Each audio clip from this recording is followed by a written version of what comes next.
Welcome to the Balanced Black Girl podcast. We're putting Black girl magic in motion. This show is dedicated to reinventing wellness for women of color. I'm your host, Lestraundra Alfred.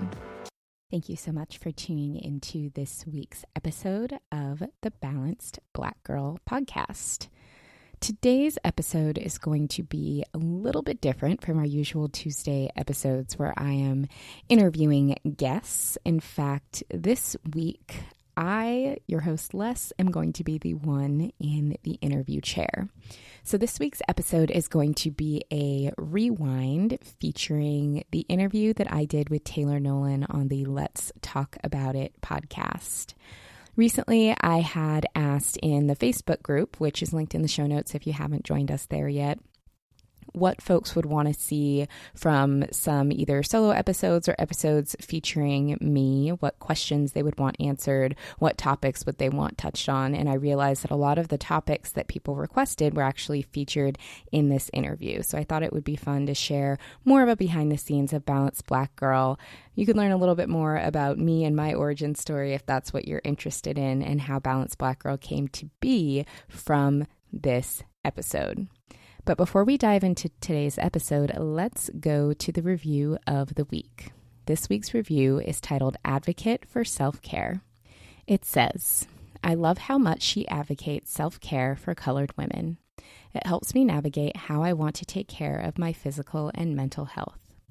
I also really appreciate how much people share they fail at self-care at times.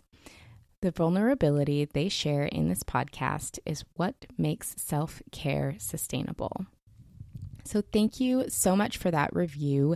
I agree, in a lot of the conversations that I have with guests on this show, when I talk about what balance means to them and ask them questions about their self-care, sometimes for some of us, myself included, we don't always have the best answer. We're not always the best example of what self-care should look like. However, even if you're not in a state of really practicing intense self-care, being the picture perfect ideal of self-care, which who is, what does that actually mean? It still is important to talk about. And it's important to talk about. You'll have seasons where maybe you have a bit more self-care in your life, and seasons where you need self-care, but it's harder to fit it in. And having those conversations about how you make it work for you and how you fit it in, even if you're struggling with it, are really, really important. So I completely agree with you. I value those conversations as well, and I really, really appreciate you listening and leaving that review. If you have not yet left us a review on Apple Podcasts, please do so. It really, really helps the show. If you could leave us a rating and a review there, it's what helps us grow the show. It's what helps us get the word out about the show and is incredibly, incredibly helpful.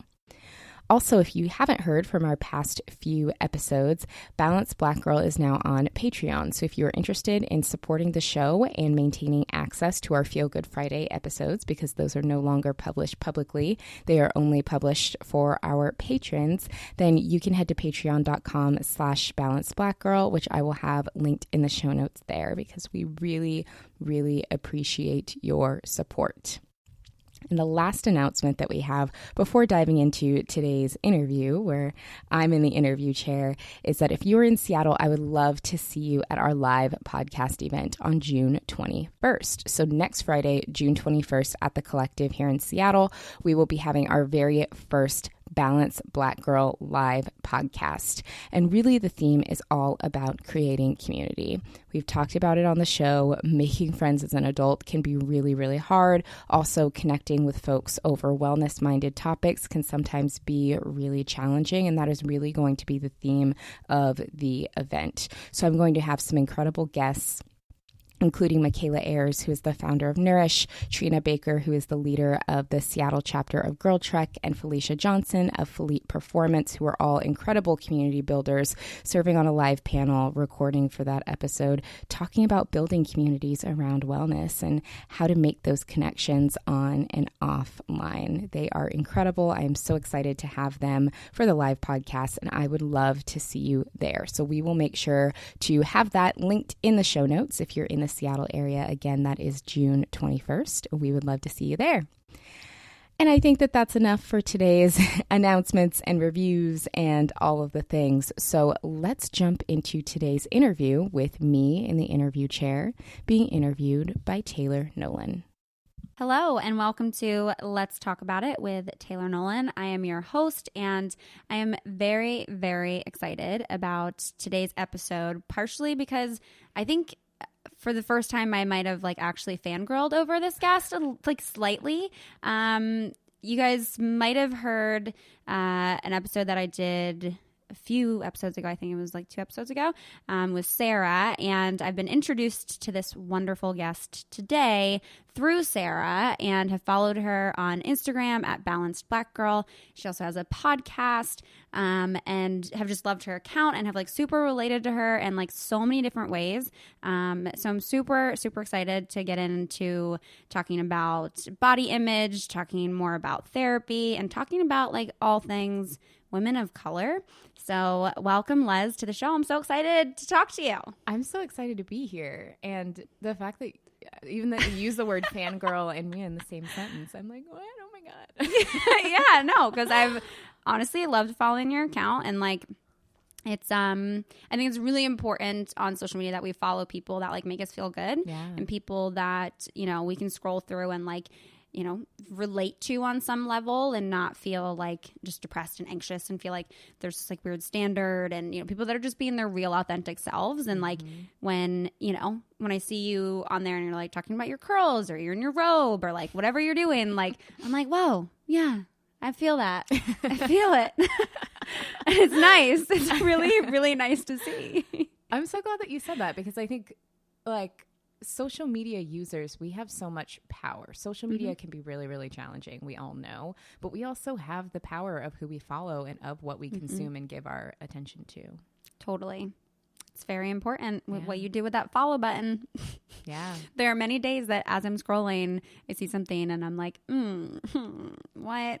And then I'm like, it's time to unfollow. That didn't make me feel good. And to just ask myself, what message is this sending me as I look at it? And why am I liking it? It's good questions to ask yourself. Exactly. But I've loved following you, and I'm very excited that Sarah introduced us. I am too. Yeah. For anyone who doesn't know, Sarah is a photographer who takes both of our Instagram, all of our photos on both of our Instagrams. Yep. Are Sarah. Yes. So And it's you all know her too. Basically, yeah. And we talked a little bit about body image in Sarah's episode, and we'll talk a little bit about that in this episode too, because you were a personal trainer? Yeah. Yeah. You were personal trainer, certified trainer for several years, right? Yeah. And have just recently stopped doing that. Mm-hmm. Yeah. Yeah. I was a personal trainer. I mean, technically I'm still a personal trainer. I'm just not training clients, but for almost 6 years now. Yeah. Which is a long time to be in the fitness space. Yeah. Yeah. Was there anything particular that kind of drew you into working in that space? I mean, I first started getting interested in fitness when I was in college. I had my first corporate internship the summer between my junior and senior year, and it was my first desk job. It was the first time I had to sit still, and I just felt like crap. I was just so tired all the time and groggy, and I was thinking, I'm 20 years old. Why do I feel so bad? So I thought, okay, well, maybe if I start working out, that'll give me some more energy. Maybe I'll feel better, which actually, looking back on it, I'm like, that's actually pretty insightful for a 20-year-old. I felt like that at 20, but I wasn't like, oh, I should work out. I had my moments of wisdom. Yeah. And so I started getting really into fitness. And from there, I just kind of fell in love with it. I fell in love with how it made me feel physically, mentally, and it became a part of my regular life. And, for me, I didn't have a huge physical transformation. I felt better and I became stronger, but I didn't have a lot of weight to lose or anything like that. But the biggest difference I noticed was my confidence level. I was always just super quiet, super shy. And when I was working out more, I started speaking up for myself more and being comfortable putting myself out there. And I thought, well, if fitness helped me do this, maybe I can help other people do this too. And so that was when I started training other people. Yeah. No, I mean, that's, I think, a very beautiful kind of sentiment to get into that kind of work of noticing how something's helped you and wanting to kind of see how you can pay that forward and help other people. And and I'm sure that you did help many people in the 6-ish years that you were seeing clients. I'm curious for you, like what that was kind of like, because I'm sure that did not just involve like a physical transformation when you worked with clients. Mm-hmm. Absolutely. I mean, especially in situations where you're training a client one-on-one in person and you're talking them through it, you're kind of their life coach in that moment. Not only are you giving them a workout, but you're also talking to them, convincing them that they can do it when they doubt themselves. They confide in you with maybe things that they're feeling uncomfortable with fitness or even outside of fitness. You get put in the position that is like a therapist, and it's sometimes hard to draw that boundary of, but I'm not, and maybe you should see someone. So, clients in fitness, I think, have a lot of trust and vulnerability with the professionals that they work with, and that's something that should be taken super seriously. Yeah. Did you ever have to like refer someone or be like, suggest to them that they also seek any kind of counseling? Thankfully, my clients, for the most part, were pretty good at kind of regulating themselves. I mean, some of them, it would be kind of a TMI of like, I had babies. I can't be doing all this jumping or, things like that are a little TMI. Yeah. Thankfully, nothing that was ever super, super heavy. Yeah. Because I think that would have been a challenging conversation to have that I'm sure I probably would have tried to, but I don't know if I would have been particularly eloquent. Yep. In that moment. Yeah. And now tell me if I could be wrong here. From what I'm remembering, I believe that Sarah had said that, a lot of the stuff that you kind of covered in your podcast that you've had for a few months now, kind of focusing on like how fitness for like women of color is like very different. And I'm curious if you can kind of like share some of your experiences with like how being a woman of color, whether the pursuit of fitness or just being in the field, like how that's different. Yeah, definitely. Oh man, I have so many thoughts about this. I'll try to. Yeah, let's hear them. I want to hear them. I've never talked to anyone about this before. Oh yeah, let's go. Yeah. So I think the biggest thing when it comes to women of color in fitness or in wellness in general is just representation. I mean, if you Google fitness or if you Google fit or yoga or happy, you will probably find on Google Images a bunch of stock photos of smiling, thin, blonde, white women. Yep. Which is all well and good, except for those of us who don't fit those categories. Yeah. It's like, well, then where are we in all of this? Are we not fit? Are we not happy? Yeah. Are we not yogis? Are we not, worthy of health if we're not the picture of it? Or if no one who looks like us or shares our experience is there? And for me, a lot of my experiences with that came from events that I would go to. So as a fitness professional, every couple of years you have to re-up your certifications. So you have to take trainings, you go to events, or even just as someone who's a wellness junkie myself, I would go to different events and kind of networking opportunities to be around people in the space. And so many times I would look around and be the only woman of color in the room. And it is super, super uncomfortable. That's usually me. Yeah. If you've had that experience as well, because you just feel different. You feel like your interactions with people are a little more surface level, that you can't kind of go as deep because there's just a lack of shared experience. And when you take something as complicated as fitness, that then also includes our bodies, our physical ability, how we feel about ourselves, our mood that day, everything that's all wrapped into it, it makes it really hard to feel like fitness and wellness are for us if we feel like we're not a part of it. Yeah, definitely. And I think there's maybe also a little bit of this, like you already kind of, as a woman of color, I think there's like that stereotype already out there of like being like an angry Black woman. And that then if you're like a strong Black woman as well, that like you could come across as being super aggressive or like, very intimidating. And like, I'm curious if that's something that like other women of color have been self-conscious of or have maybe like deterred them from wanting to like get really fit. Like, I don't know if anyone's ever shared that with you before, or I'm trying to like reflect and think about like my fitness journey. And I don't think that that's necessarily been a part of it for me, but I I can imagine it would be for some women. For some women, yeah. And I have had conversations with people around that. And maybe not that always relate to fitness, but I think for a lot of women of color, especially Black women, there is that fear of, if I speak up for myself too much or if I show up too much, will I be perceived as the angry Black woman? And always having to balance that. On one hand, standing up for myself, but on the other hand, making sure that the other people around me are comfortable at all times, and almost putting other people's comfort in front of our own over fear of how we're perceived. Yeah, which I think is something that people of color are very like well attuned to doing at this point. Unfortunately, it's natural. Yeah. Unfortunately. Yeah. Super shitty.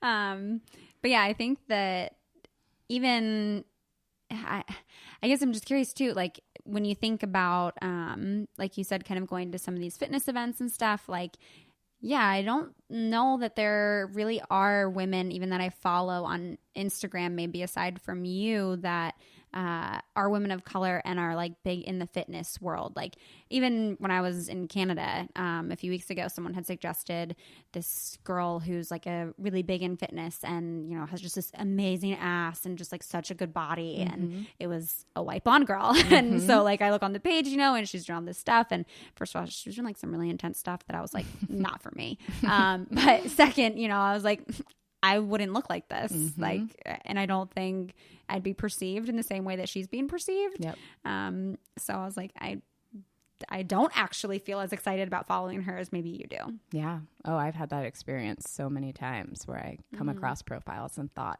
the same thing, like good for her, but not for me. Yeah. This doesn't represent me at all. Yeah. I'm curious if off the top of your head, if you can think of any like women of color trainers and stuff like online that you follow that maybe I should follow. Yeah. Oh my gosh. So many. And so one that I really love is a friend of mine, Chrissy King, who's wonderful. I've had her on my podcast as well. And she is just an amazing woman in fitness and also just a really inspiring person in terms of her messaging and how she also reminds women that it's okay to speak up for yourselves and take up space and be fit, but you don't need to do it to shrink yourself down. Which is super, super wonderful. So she's a really great person to follow for fitness content. I know one of the women who's super huge. She is one of the few women of color fitness influencers that's huge. What is her last name? Massey. I know her first name is Massey. I can't remember her last name, but she is like a huge wellness influencer who is like killing it and really representing and holding it down, which is great. Another friend of mine, Felicia Johnson, who's also a local Seattleite, and I've had her on the podcast as well, is awesome. I feel like maybe I've met her. Yeah. Oh, you were on the same panel as her. Yes. At the Sweat Summit. Yeah. So I was at a Sweat Summit. Yes, that's what it was. I can't even say seriously. I'm like, I was at a Sweat Summit. You were. Yes. Not where I belong. But yeah, it was like a fitness retreat thing. And like one of the panels, I think, I'm pretty sure mine was like mental health. So yeah, that's why I was there to discuss that. Yeah. But yeah, she was there. Yeah.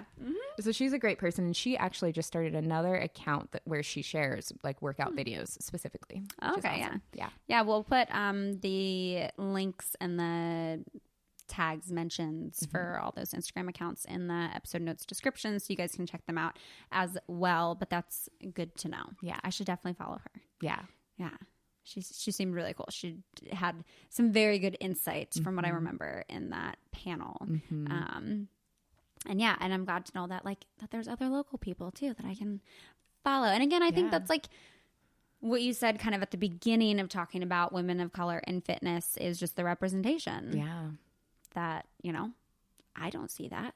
That our health matters too, just as much as anyone else's. Yeah. And that's like, I think it's really important as a woman of color to also follow other women of color on social media. Like, I know a lot of the women that follow me are white women, and most of my friends are white women. And not that there's anything wrong with that, and not that I'm like shaming white women.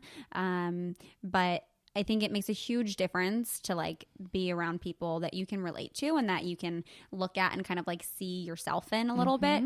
And I've noticed that as like a huge change for myself, even just being really close with Naya, the little girl that I share on my page sometimes, who's a really close family friend, and watching her grow up, you know, and like seeing other people in her family that look like her, I can see like the impact that it has on her. And it like somewhat makes me sad for like child Taylor, that I'm like, oh, like I wonder how my life would be different if I had had that, you know, represented in my life growing up. Yeah. And for you, both of your parents are Black. And so I'm curious, like, what your experiences have been as you've grown up, if you've, you know, had a very like strong Black community around you, and how that's kind of like molded your perhaps kind of like advocacy work in this like social justice area of being a person of color. I love that question. Yeah, I mean, it absolutely has. So for me, I feel like I grew up in a very unique place at a very unique time. So as you said, both of my parents are Black, and I grew up in what I call a diverse little bubble. Yeah. So Seattle, it definitely is a little bubble. It is a major bubble. So Seattle, for people who are maybe not familiar with it, is not the most diverse place in the world. The Pacific Northwest in general is just not very diverse. It is mostly white, and that's just kind of how it is here. But I grew up in a super diverse zip code that per capita is one of the most diverse zip codes in the nation. It's like this little tiny neighborhood tucked right between Seattle and Renton. And that is where I grew up. So I grew up with two Black parents in the 90s, which during a time in the 90s, pop culture was very, very diverse in a way that it almost isn't now, which is crazy. So I grew up like in this diverse little bubble with two very pro-Black parents, with all of this like renaissance of 90s music, movies, television. I mean, even Nickelodeon was like so diverse. You would watch all that, and Keenan and Kel and Cousin Skeeter, and I constantly saw people who looked like me. What was the twin sisters show? Oh, Sister. Yeah, I shared on my Insta story. That the other day. I met them. Highlight of my childhood. Yes. Yes, I remember when you posted that, I was like, literally had a moment of like reflection in my life of like, my biggest thing was like that I went and saw Britney Spears in concert, and I was like, very different experiences. But that would have been great. Exciting. Yeah, but that I was also like, that would have been great to have been able to like have that have been more encouraged, because I did like that show and I would watch it. Yeah, which was great. Yeah. And so for me, I was constantly surrounded by positive examples who looked like me, and also a lot of people who didn't. So my school, my high school that I went to was super diverse. There were a lot of Black kids, but there were also a decent number of white kids. There were a lot of Asian kids. There were Latino kids. I mean, there were a lot of different people. And so for me, I always grew up with friend groups that were very diverse. Yeah. And it wasn't until I got to college where I realized, oh, I'm a minority. Like where did you go to school? I went to the University of Puget Sound in Tacoma. Oh, okay. Tiny little liberal arts school in Tacoma, Washington. Not diverse at all. And it was my first time being in an environment that was just not diverse. And it was the first time I was a minority. It was the first time I had experienced racism. It was like a eye-opening experience for 4 very challenging years. Yeah. Mine, because I grew up when I did live here in like Lower Queen Anne, so not as diverse, and went to Co, which was somewhat-ish.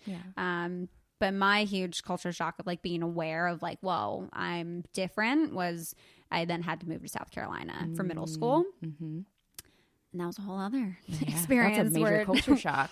For sure. And that was where I had experienced racism for the first time. I'm curious for you, like what that looked like in college, like how you experienced that. In college, it was very passive. So I went to a college that was in the very... Pacific Northwest, you know, don't say. Shocking. Liberal and passive. Who'd have thought? So it was very passive. It would be very schneid little comments and little remarks, but that were constant, and that after a while definitely chip away at you. And it was continuous. I mean, everything from backhanded compliments of like, you're pretty for a Black girl, or like, oh, is that because you're Black? It's like, are you saying it to remind me that I'm Black? Because I know I am. So why do people need to constantly bring it up as if I'm not aware? Like, I know who I am, but for some reason I noticed that my Blackness made people feel uncomfortable for the first time. It was something that they noticed. It was something they noticed and needed to constantly speak about. And I realized like, oh, my existence makes people uncomfortable. Yeah. Yikes. It's a wild thing to think about. Oh, yeah. Or also, you know, one of the other experiences that I had in college that was like super blatant was my friend and I had a really close girlfriend, and we were one of the few Black girls on campus, and we were constantly called each other's names, even though we're two totally different people. We have totally different personalities. We don't look anything alike. I mean, we were two individuals, and we hung out a lot together, but we were constantly called each other's names because our individual identities didn't matter. Yeah. Like, blatant. And like, you have a pretty specific name. Yeah, we both do. Yeah. Yeah. Yeah. And so it was just, things that we laughed off or tried to party away or binge drink away at the time that now I look back at it like, wow, that was actually really horrible. And I was like really hurting. Yeah. I didn't know how to handle it. Yeah. And when earlier we spoke and you had mentioned that you have had some experience in therapy. Was college one of the first times that you had kind of entered that space? Yeah, college was the first time I went to therapy. So my junior year in college, I went to therapy for the first time. I was just having a ton of anxiety. Yeah. A lot of it was more so related to things outside of school, just kind of life in general, my family. That was, when I was in college was when the economy crashed and my family was impacted really hard by that. So me even being in college and staying in college was a really big burden. And so college for me was a really stressful experience because of how hard it was on my family. And so I started having really severe anxiety and like very severe physical panic attacks and started going to therapy for the first time around that time. And did your family know that you were receiving treatment during that time? That's a good question. I probably mentioned it to my mom, just that I was going to talk to people. I mean, she knew that I was having a really hard time managing kind of my stress and everything. That's a good question. I don't know if I may have mentioned it, but I don't remember. Yeah. I guess they're supportive of it. Yeah. I was just curious, like what your experience, like for me, you know, growing up with like a white family, like that was very, I mean, part of the family is Italian, and so it's a little bit of a different culture around mental health there, but you know, going to therapy and talking about that and all that was like very encouraged, very supportive, and talked about a lot. And I know in the Black community that's not as like widely talked about and not as acceptable. So I was curious for you if going to therapy had created any kinds of conversations around that within your family or even your other friends who were people of color, and what that would have been like. Yeah. Thankfully, my parents were super supportive of it. My parents are kind of, I don't know, they're fantastic, but we're all weird in my family. We kind of do our own little weird thing. And so I know my dad had his own experiences going to therapy because he's dealt with anxiety as well. And my mom is just super open-minded when it comes to anything. Yeah.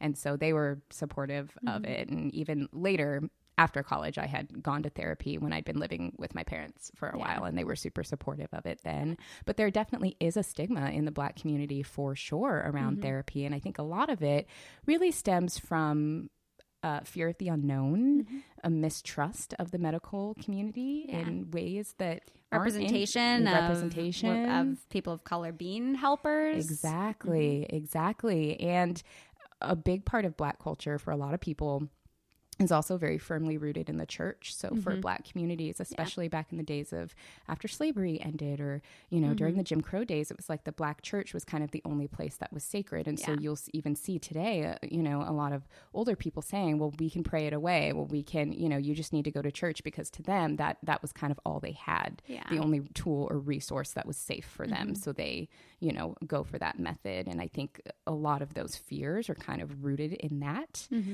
But I also do think that in recent years, there have been a lot more of an effort, at least for people our age and kind of the millennials, to be like, let's break these stigmas, let's break these generational traumas, like let's really work through some things in ways that our ancestors weren't able to. Let's talk about it. Let's talk about it. I had to. But yeah, and I think a good example of that, I don't know if you watch these at all, but the Red Table Talks. Oh, I love Red Table Talk. They're amazing. If you guys haven't watched them, I did share one of them with Ellen Pompey. I've never pronounced her name wrong. Yeah, Grey's Anatomy. Yeah. Wow, I'm really blanking on what her name is in the show. Meredith. Oh, thank you. Wow. That was quite a brain fart. I was like, get it together, Taylor. Yes, Meredith from Grey's Anatomy was on a Red Table Talk, and she's married to a black man and has mixed children, and shared all about that. And it was interesting. Jada had mentioned actually in that, and this was part of the things that I shared on my Instagram. She had talked about, how she couldn't really ever date white guys because it was just, at the end of the day, it came down to the fact that they could not empathize with her oppression and suffering of people of color. And I thought that was really interesting. Like, it caused me to very much reflect on not only my childhood and growing up a person of color and not really knowing what that is or feeling that way sometimes, but then also was like, yeah, all I do is date white guys. Yeah. So I'm curious, like, do you date white guys? I don't anymore, but I did. So Yeah. I've dated white guys before, and I have a lot of feelings that are very similar to what Jada echoed. Just kind of from experiences, and not anything to say that, my ex-boyfriends who are white guys are bad or, anything like that, because they're not. But I definitely had experiences where I would have certain concerns or anxieties or fears of things that were very deeply rooted in my experiences as a black woman that just weren't taken seriously, that they just didn't fully understand. Yeah. And so, when I was younger, I dated a few white guys, but now that I'm older, it's not my preference. Yeah. Yeah. See, one question that Rob, who I mentioned earlier, is basically like my dad. He has always been a prominent person in my life to cause me to reflect on what that means for me, being a person of color. Yeah. And with any guy that I date, that's always a question that he asks them is like, are you prepared to date a woman of color? Yeah. And what does that mean for you to date a woman of color? And for a while, I would like push it aside and be like, does it matter? Like, stop asking them these questions. But then it's like, no, it actually really does matter because my life experiences are very different from yours. And in order for the relationship to be really connecting and, successful-ish, you gotta be able to like empathize with each other. Yeah. You gotta like understand what those experiences are. And there definitely have been relationships that I've been in with white guys where I have felt like such a novelty. And I don't know if that's something you can relate to, where like they've never really dated a woman of color, but maybe they had sex with them. But other than that, like I was like their novelty. Where it's fetishized. Yeah. Yeah. I mean, thankfully thinking back on my old relationships, I don't think that there was that dynamic at all because I dated people who, it was very organic. Like I was friends with them first and it kind of evolved into more. But I've seen situations with other people where that it can be very real. Yeah. And I don't think that it's necessarily always super direct. Like, no. I mean, going into it, it definitely didn't seem anything like that. But then like comments can be said, about like loving my brown skin and stuff like that. That like after a while, I'm like, that makes me feel really uncomfortable actually. And like, you've only ever dated white blonde girls and now you're dating me. Yeah. And I'm sorry, but I have feelings about that. And that makes me a little uncomfortable. Yeah. And I'm like, why are you dating me? And then it would cause me to like really question and like think over like, are you actually liking me for me or are you liking me because I'm different? Which is a valid question. Yeah. And conversations that I think need to happen in any relationship. Yeah. For sure. So you don't really date white guys? I don't. I don't. I did when I was younger. Like I said, kind of back in my earlier 20s. And then as I've gotten older, I just found that just isn't personally what I'm looking for. I mean, I don't have any... I think everyone can kind of do what works for them. So I don't like think anything badly of like mixed race couples. I think like do you. But for me, it's just not what I would prefer. I think especially too now that I'm getting older, I also think a lot about if I were to start a family and if I were to settle down with someone, what does that look like? And I, as I said, I had two black parents and I grew up in an identity that was very firmly rooted in blackness and seeing my parents who are still together and who have that like black love, I'm like, that's kind of what that's what I would want. And if I were to have kids, I like the idea of having kids who their identities are firmly rooted in their blackness and they don't maybe feel torn with one thing or the other, understanding what their identity is. That to me I don't think is necessary for everyone, but it's something that's important for me. Yeah. Yeah. And that's good that you are able to like recognize that. And I think that can be super helpful for a kid to grow up in that. I think another question that Rob has like always implanted in my head and that I think about now too, and will ask people when I date them, it's like, if we do have kids, like, are you prepared to raise a child that's not necessarily going to look like you? And, what are you going to do? Like if that child experiences racism, like, are you going to be prepared to like deal with that kind of a thing? Like of having like a black daughter or son, like might not, I mean, who knows if I have kids with a white guy, I might end up just looking like a white kid, but as Jada would say, that part, like that's such a good question though, that I think is really important to think about and is super important to talk about of what happens if you have a kid whose cultural identity doesn't match yours and they experience things that you won't. Like, what does that look like? I don't know. I mean, I don't have the answers to it, but it's a really good question. Something to think about if you're going to have some babies. Hopefully planned, prepare yourself a little bit. Yeah.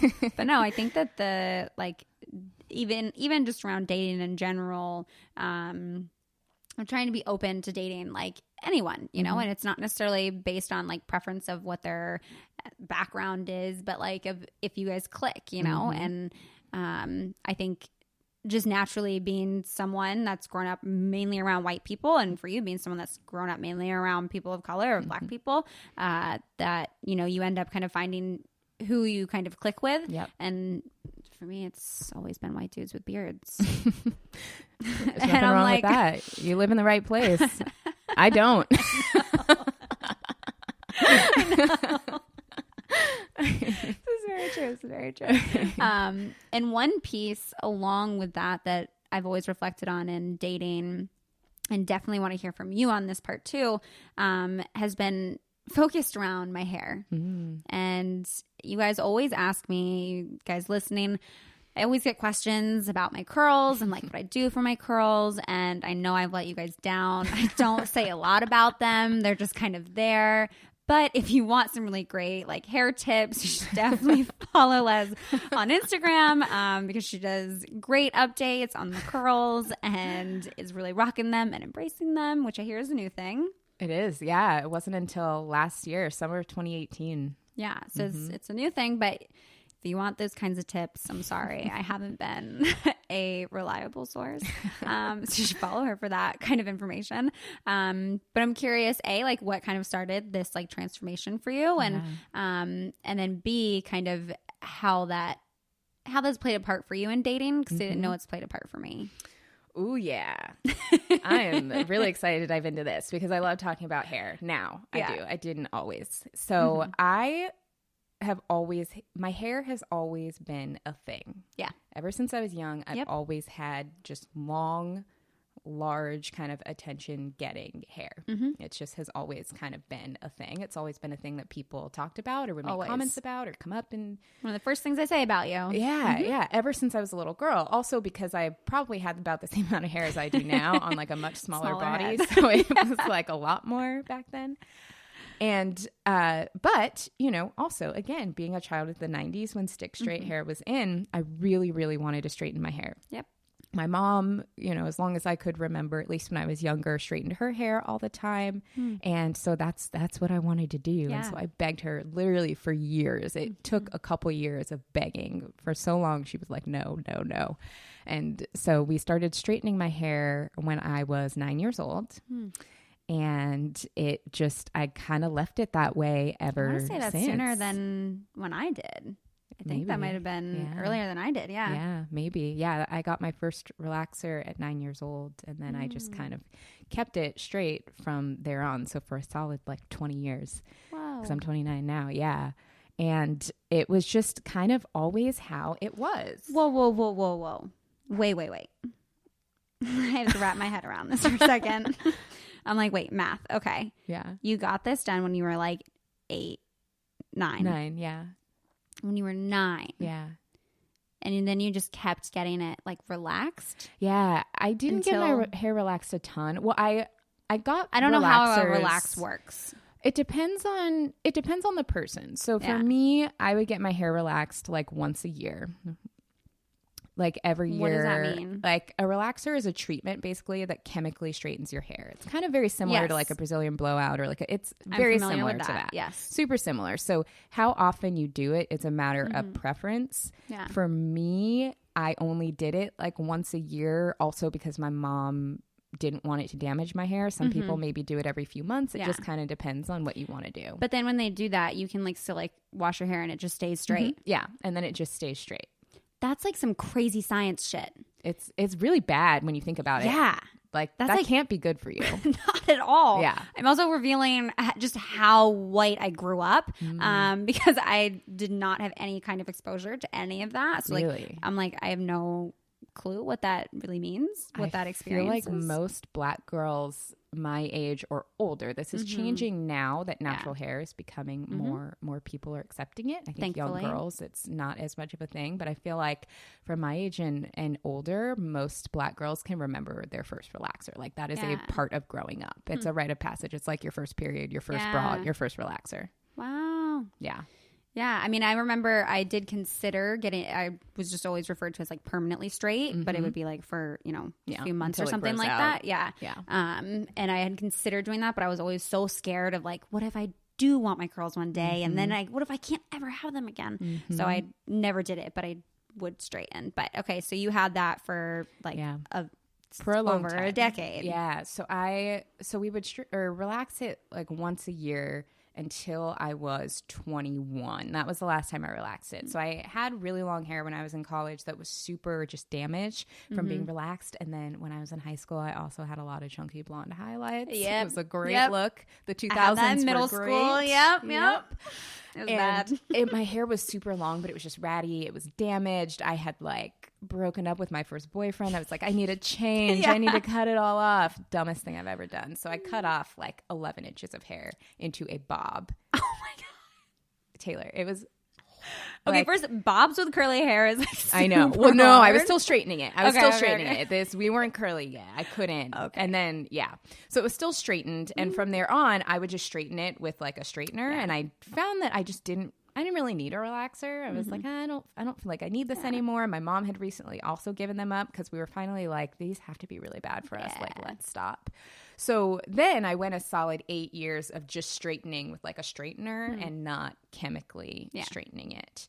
And I did that for so long. And that was just kind of how I looked. And it was super boring, but that was my comfort zone. Yeah. And that's also what makes people feel more comfortable around you. Exactly, because it just, you kind of blend in easier. But on the same hand, when I saw other women with their curly hair, I was super jealous. I was just like, their curls are so pretty and my curls are not pretty because mine are just a mess. And when I try to leave it curly, it's super frizzy and I don't know what I'm doing. So I'm just not going to do it. But it finally hit me of, hello, if you would stop frying your curls and take care of them, maybe yours would look nice too.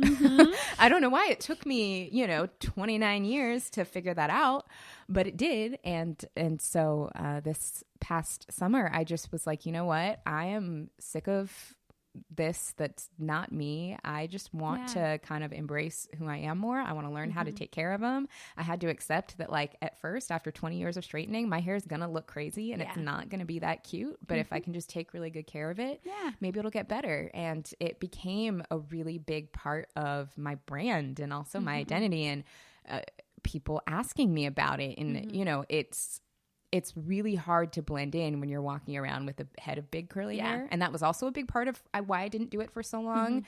As I'd kind of mentioned, when I was younger, I was very introverted. I was very quiet. I was afraid of being heard. I was afraid of being seen. And it's very hard to not be seen when you have a head of like giant curly hair. But I got to the point where it was like, one, I'm ready to take care of it. And two, I'm not afraid to be seen anymore. So like, forget it. I'm just going to do what I want.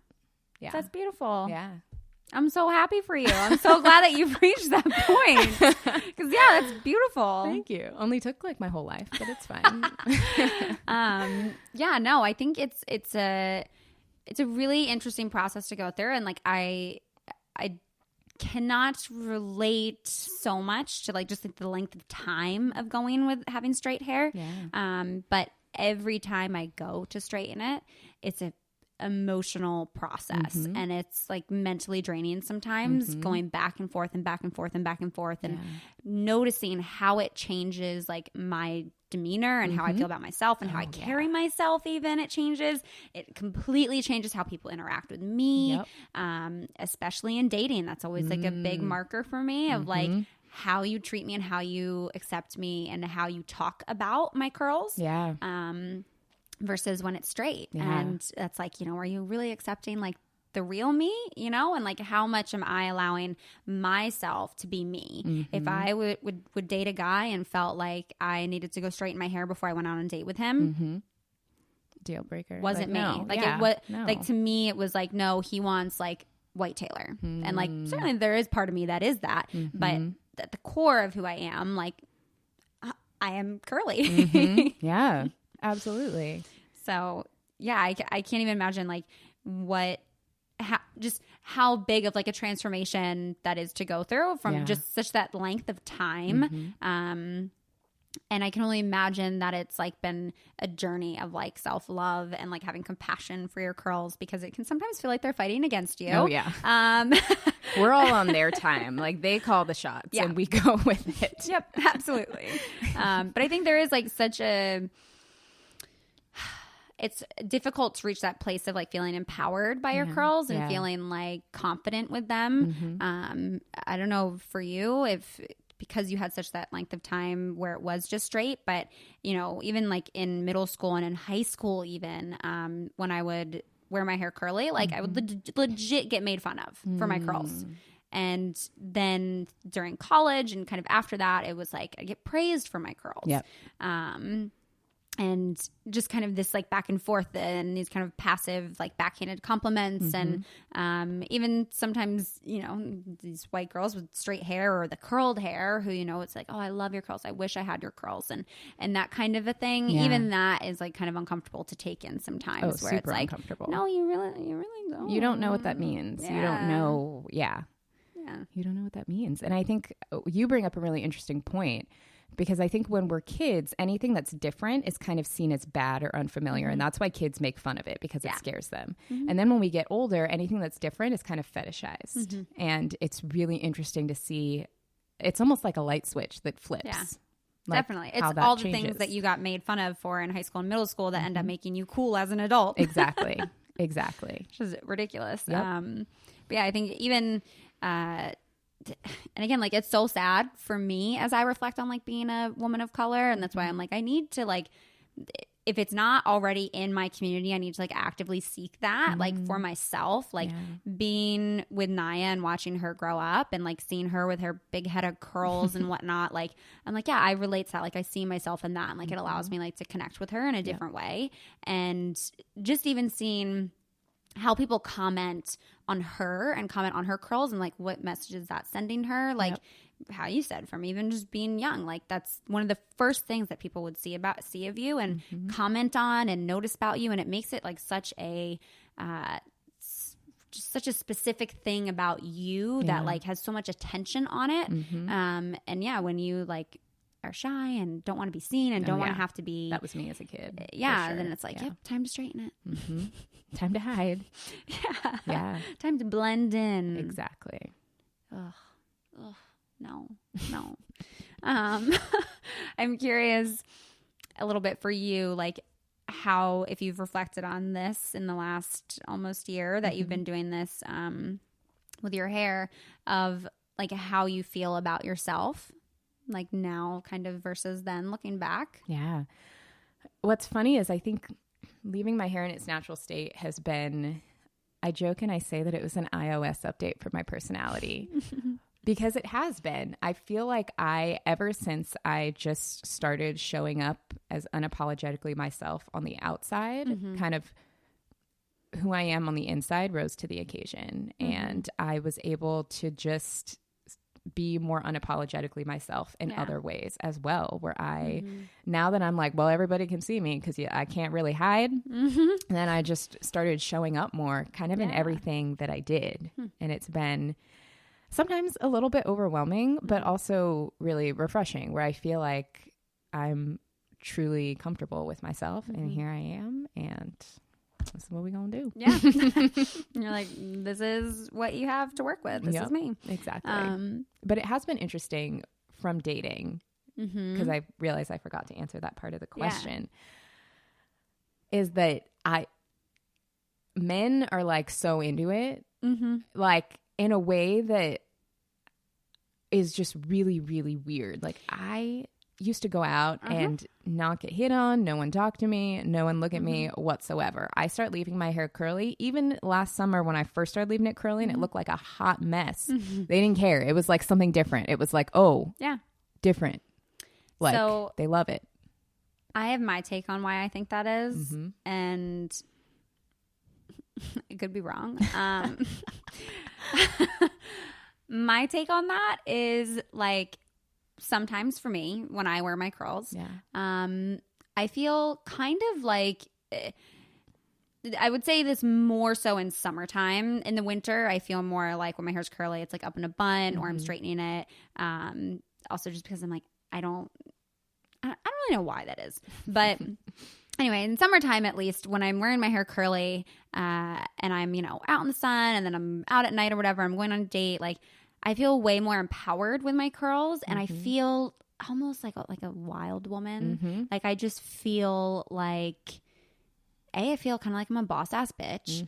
And then second, I feel like I'm like real fucking sexy. Like I could be ravaged right now. Like I am like a wild, strong woman. Like try to fuck with me because I got my shit together and I'm feeling great. I'm feeling good. Like look at these fucking curls. Like, yeah, I know you want a piece of this.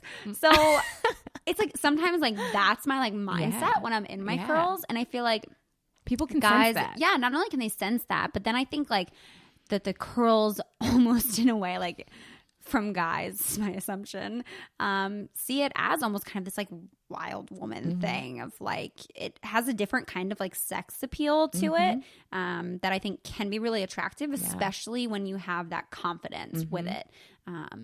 But I know for a super long time, and especially with certain guys, I'm very aware of like when I'm going on a date or I'm recycling through someone that I shouldn't be, I notice, where I'm like, like this guy, every time I see this guy, I feel like I need to have my hair straight, or like even with girlfriends, if I feel like I'm going out with this girlfriend, I feel like I need to straighten my hair.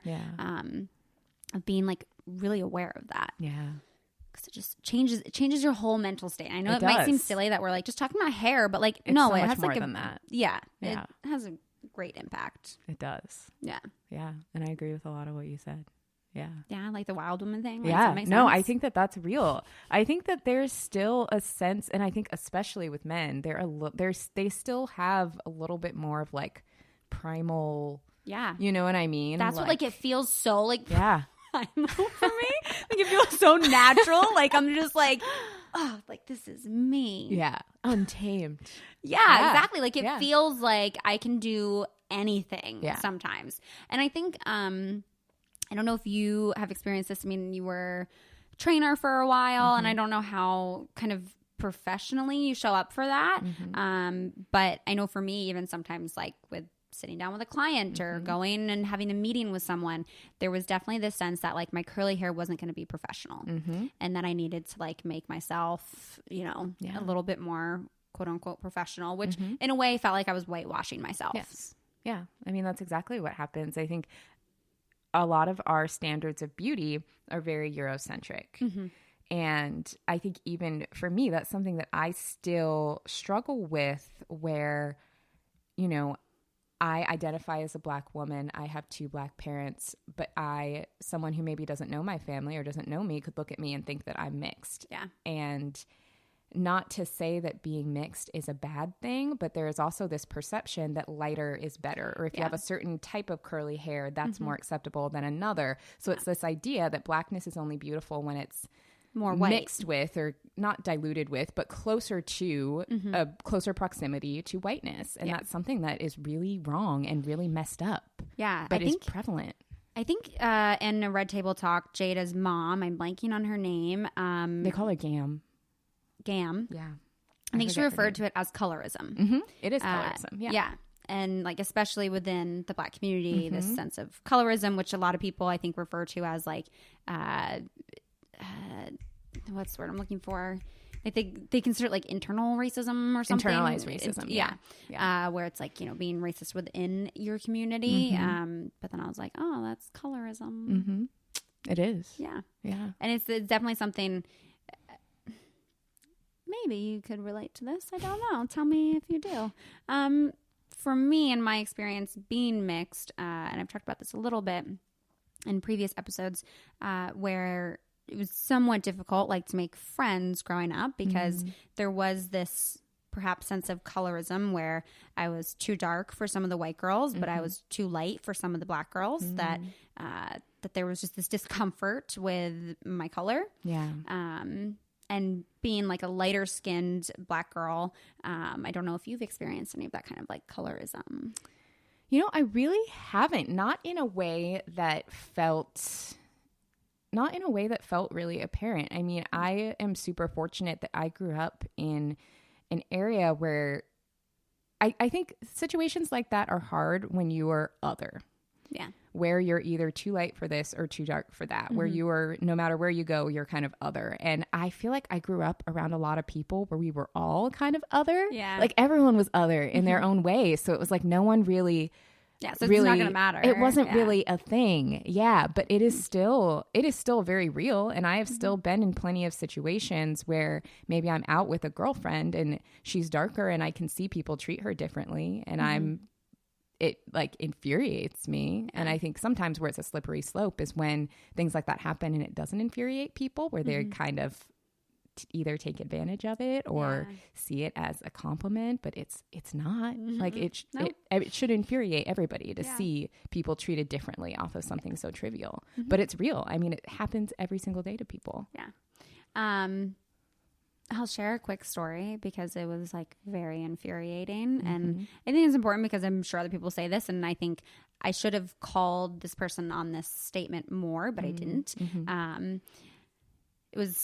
I was other, and had made a comment about, or no, actually, sorry, it was a different woman who was also other. She was more, I want to say she was Latino, and she had a baby with a white man, and the baby turned out more white. And because of her struggles with being Latino and being brown, she wanted to be more white. And so she was very happy that her child came out more white and had made statements of that. And someone else had mentioned, like, oh, like, Taylor, like, you have like the perfect skin color. Like, I would love to have your skin color. And like, I would love to have like a baby that like looked like you, or that like was your color. And I was like, no, like, what do you mean by that? What does that mean? Yeah. I was like, no, like you might think that it's cute, but there's like a lot of things that come along with that. And there can actually be like a lot of consequences of having a, child of color, and things you have to deal with that you might not with a white child.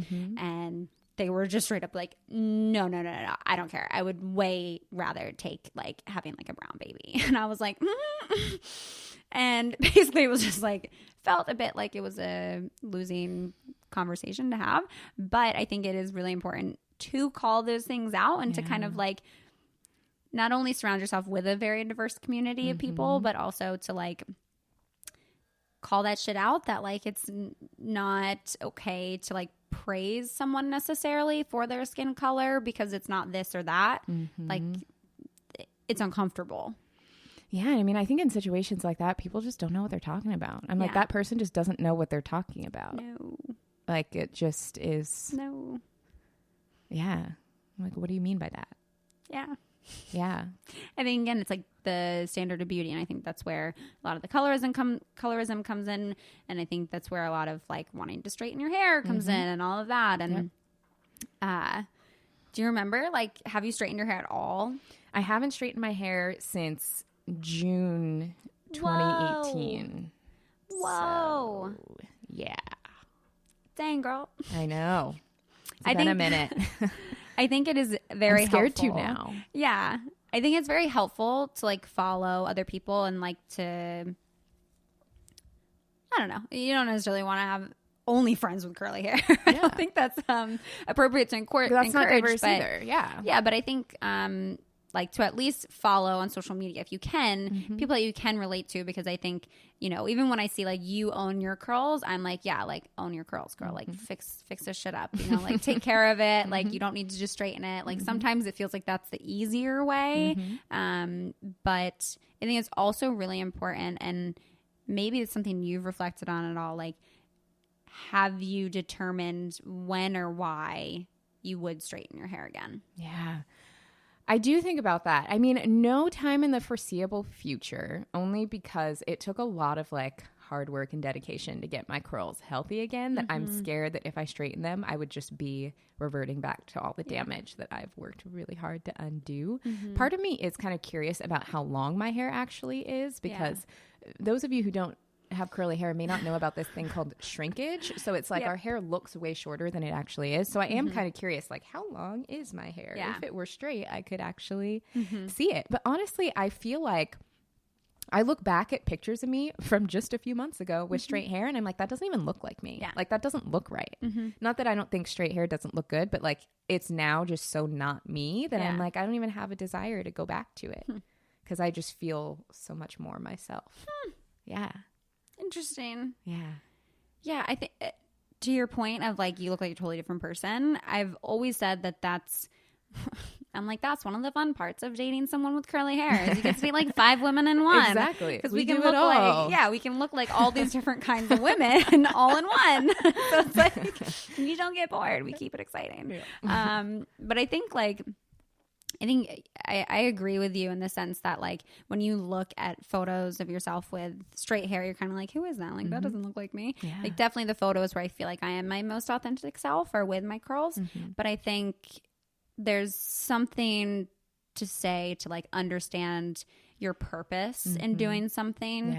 And that's where the whole mental energy comes in when I'm about to straighten my hair, is like, why am I doing this? Am I doing this because I don't feel like I'll be accepted wearing my curls? Or is it because, you know, I feel like I need to whitewash myself before this meeting? How can I still show up with my hair curly? How can I still feel confident and comfortable in my curls? And maybe some days it's just like, I'm curious how long my hair is right now. Maybe it's like, I want to be able to wear my hair for a whole week and not have to worry about like fixing it. So I'm just going to straighten it, and then it'll be fine for a whole week, and I don't have to stress about it. That's real.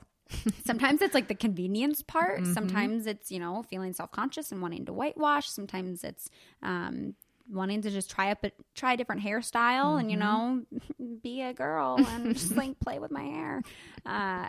But I think it is super important, like, to ask yourself why you'd be doing it. You know? Absolutely. Because then you're just like sending yourself all those messages. And we got to like own this shit. Oh, for sure. And like, you're doing an amazing job of owning it since June. I think it's just because I'm That's not like old, dedication. but like because I came to that realization just kind of as I'm well into adulthood. I think it's been easier for me to kind of make my decision and stick with it, just because I've been through so much, and my 20s are almost over, so I'm pretty firmly rooted in kind of who I am and what's on that. But 5 years ago, I wasn't, you know, I might leave it curly. I would have left it curly for a day and then gotten self-conscious and straightened it. Like, I did plenty of that. Do you feel like you'll ever like have the desire to just like change it up? Maybe. I mean, I would love to play with color.